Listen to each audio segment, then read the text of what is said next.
अनन्या की बात सुनकर शांति बड़ी हैरान हुई। पिछले समय से अनन्या का मूड बड़ा एथलेटिक था। टाइम से खाती थी, टाइम से सोती थी।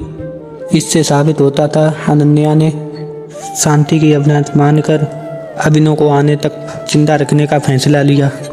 उस समय सिर्फ एक सपने के लिए इतनी बुरी तरह अपना अब्बा खो देगी, हैरान करने वाला था। बुरे सपने का डर नहीं था, बल्कि डर तो इस बात का था अभिनव धरती पर खून सड़ा हुआ पड़ा था। दहलाने वाली बातें शांति की। शांति बिल्कुल विस्मित हो गई और बाहों में समेट लिया, जैसे माँ अपने बच्चों को कन्फिडेंस देने की कर रही हो। अनन्या, डेयर और राइट, ये एक सिर्फ सपना ही तो था। सपने और अपने तुम्हारा एस्पिरेंट बिल्कुल ठीक होगा। टेंशन मत लो, बस सब चुप हो जाओ। तुम्हारा एस्पिरेंट क्या सोचेगा, स्ट्रॉन्ग लड़की हो ना, बस सब चुप हो जाओ। शांति के उस आखिरी सेंटेंस ने चुप करवा दिया। अपने आंसू पोंछ लिए और खुद को शांति की जोर खींच लिए। पास में बड़बड़ा कर बोली, हाँ मैं एक स्ट्रॉन्ग लड़की हूँ। अभिनव ने कहा था मुझे और मुस्कुराना चाहिए, वो मुझे रोते हुए नहीं देखना चाहता। लेकिन सपने वाला नज़ारा उसकी आंखों में दोबारा आया। उसकी आंखें फिर से भर आईं। अनन्या रोना चाहती थी, पर वो अपने आंसुओं से लड़ रही थी और सर अपना खिड़की की ओर मोड़ लिया, जैसे चांद को देखने लगी। धीरे धीरे उसकी आंखों में एक डिटरमिनेशन चमका और वो अपने आप से बोली, जल्दी वापस आओ, मैं तुम्हारा इंतज़ार कर रही हूँ। मैं फिर कभी नहीं रोऊंगी, आई प्रॉमिस। दूसरी तरफ रुद्रा के ट्रेनिंग रूम की तरफ आया। पेट में हो रहा भयंकर दर्द, लेकिन वो अभी भी पसीने में बेदर्द था। वो जमीन पर पड़ा हुआ ट्रेन छत की तरफ देख रहा था। ठंडी हवा का झोंका रूम की तरफ घुसा, फिर वो एकदम से जम गया। अभिनव को भयानक ठंड लगने लगी और वो ठंड से कांपने लगा। उसके कानों में पड़ी, हमने कोई बुरा सपना देखा क्या? जागकर अभिनव को पूरी तरह होश आया। बगल में आलती पालती मारकर बैठा हुआ था। अभिनव बोला, हाँ मैं इतनी देर से यहाँ बेहोश पड़ा हुआ है। 3 दिन से। रुद्रा ने भारी आवाज में कहा। वो आगे बोला, पिछले 3 दिनों जैसे कोमा में ही चले गए थे।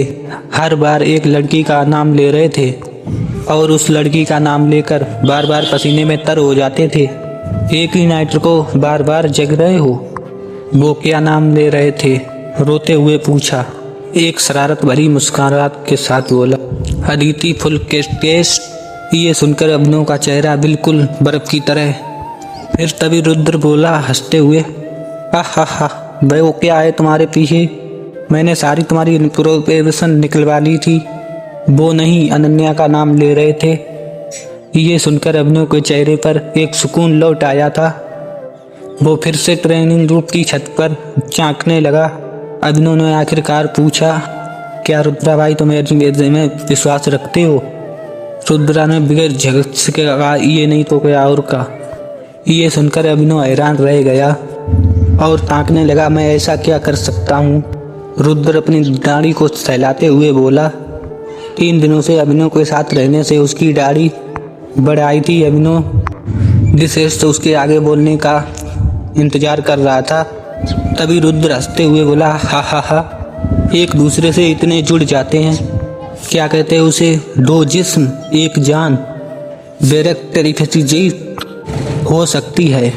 ये कहते हुए रुद्र खड़ा हुआ और ढाड़ने लगा, और बोला, तुम इस बात को नहीं समझ सकते हो। वैसे डिलीफेटी को अटपटे नाम से जानते हैं और एग्जाम्पल लव बड़ा घटिया शब्द है। ये सुनकर अभिनव हंस पड़ा और उसने जवाब नहीं दिया। धीरे धीरे उठाया, कांच की दीवार का सहारा लेते हुए, मेरी वजह से तुम्हें काफ़ी परेशानी हुई। I am sorry. ऐसी सॉरी की कोई गलती नहीं, बेवजह गलतियाँ दोहराओ। और ये सुनते हुए अब कभी मत होना, कभी भी अपनी लिमिट से ज़्यादा प्रोसेस नहीं करना चाहिए। जिसका दिमाग कंप्लीट हो जाए 100 बार रिपीट करो जब तक कि आपको पता ना चल जाए। फिर यूँ उसकी नेटफ्लिप साहब की तरफ बढ़ो। हाँ, अभिनव धीमी आवाज में बोला। रुद्र चेहरे पर गुस्सा लाते हुए बोला, उठ, मैं दोबारा तुम्हें कोमा में जाते हुए नहीं देख सकता, और मैं ये भी नहीं सुनना चाहता कि तुम्हारी पत्नी तुम्हारे घर पर इंतजार कर रही है। तुम अपनी जान गंवा रहे हो, एक बार सोच लो। तुम्हें ताकतवर होना है, मरना नहीं है। इस बोस अभिनव ने ये कहते हुए बोला, अपना सिर खजुआया और मुस्कुराते हुए बोला, वैसे रुद्रा भाई, मैं बड़ी देर से सोच रहा था। और आगे के एपिसोड सुनने के लिए हमारे चैनल को सब्सक्राइब करें और हमारे चैनल पर बने रहिए। धन्यवाद।